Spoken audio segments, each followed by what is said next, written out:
મારા વાલા પ્રિયો, ઈસુ ખ્રિસ્તના નામમાં હું તમને શુભેચ્છા પાઠવું છું. તમે કેમ છો? શું તમે સ્વસ્થ છો? દરરોજ ઈસુ સાથે ચાલવું એ એક મહાન આશીર્વાદ છે.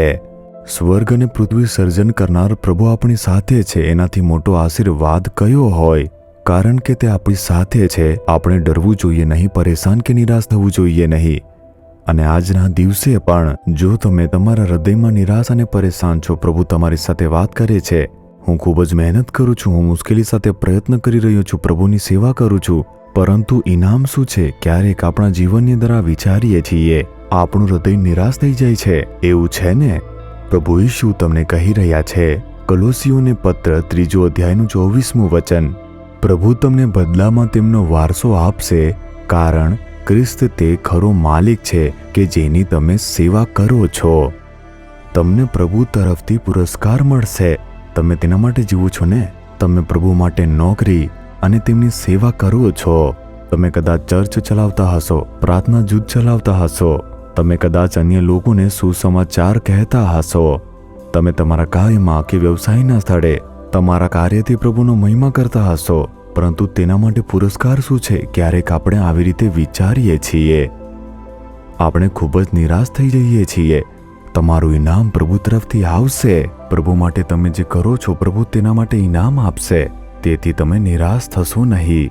તમે લોકો પ્રભુ ઈસુ ખ્રિસ્તની સેવા કરો છો અને તે માટે પ્રભુ તરફથી તમને યોગ્ય વળતર મળશે. પ્રભુ તમને એક યોગ્ય ઇનામ આપશે.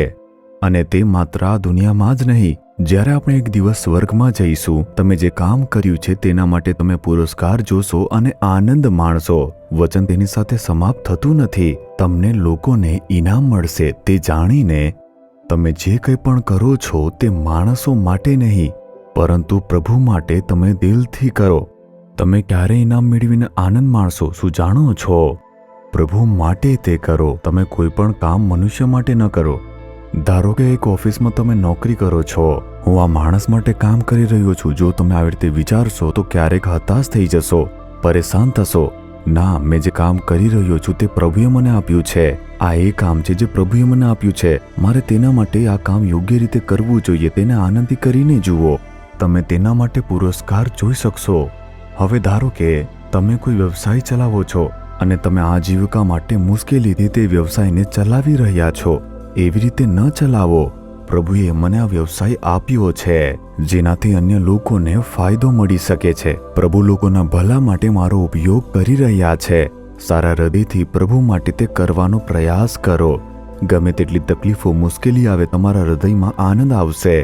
ભલે તમે પ્રાર્થના જૂથ ચલાવો છો, નાની સેવા ચલાવતા હોય, હું આ કોઈ માણસ માટે કરતો નથી.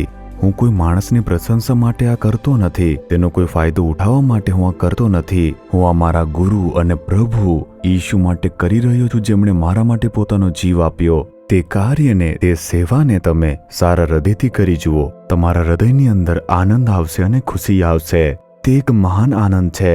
ત્યારે આ જીવનમાં પણ આપણને ઇનામ, એક આનંદ, હૃદયનો સંતોષ પ્રાપ્ત થાય છે. શું લોકો કહેતા નથી કે વર્ક સેટિસ્ફેક્શન અમને થતું નથી? ઘણા લોકો તેમના નોકરીથી સંતુષ્ટ નથી. મેં આ શું કામ કરું છું? મારે બીજી નોકરી શોધવી જોઈએ. તેમની પાસે સારી નોકરી હશે તો પણ શોધતા રહેશે. તેઓ જે પણ વ્યવસાય ચલાવે છે તેમાં તે લોકોને સંતોષ નથી. અમને સંતોષ નથી થતો એમ કહે છે. તેનું કારણ એ છે કે તમારા હૃદયની અંદર તમે તમારી મુશ્કેલીઓ વિશે વિચારો છો, પ્રયત્નો વિશે વિચારો છો.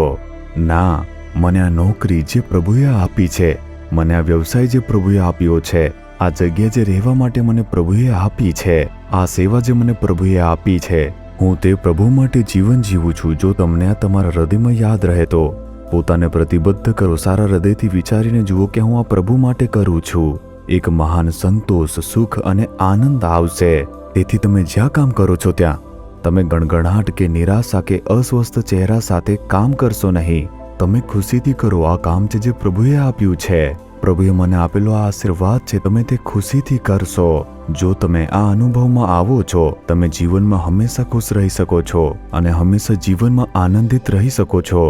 જો તમે આ સમજી ગયા હોય તો બધું વચન પ્રમાણે તમે કરો. મારું ઇનામ તે પ્રભુ તરફથી આવશે. હું પ્રભુ માટે જે પણ કરીશ તે હું સારા હૃદયથી કરીશ. જ્યારે તમે આ કહેશો ત્યારે આશીર્વાદ આપશે. શું તેના માટે પ્રતિબદ્ધ કરશો? ભલે તમે એક હોટલની અંદર વેટર હોવ, ભલે તમે ઓફિસમાં સાફ સફાઈ કરવા વાળા હોવ, ભલે તમે ઓફિસમાં એક પ્યુન તરીકે હોવ, ભલે તમે ઓફિસની અંદર ડેસ્ક પર બેસીને હિસાબ કરવા વાળા હોવ, આ એક એવું કામ છે જે મને પ્રભુએ આપ્યું છે. આજે મને કામ આપ્યું છે, હું તેમના માટે કરી રહ્યો છું. જો તમને આ ખ્યાલ આવે છે તો મોટો બદલાવ આવશે. શું પ્રભુને જોઈને કહેશો, હે પ્રભુ, હું જે કંઈ પણ કરું છું, તે જે કામ છે જે તમે મને આપ્યું છે, તે મને સારા હૃદયથી અને એક આનંદ સાથે તમારા માટે કરવા માટેનું જે એક હૃદય છે તે તમે મને આપો. મારું ઇનામ તમારા તરફથી આવશે પ્રભુ, હું વિશ્વાસ કરું છું. ઈશુના નામમાં આમેન, આમેન.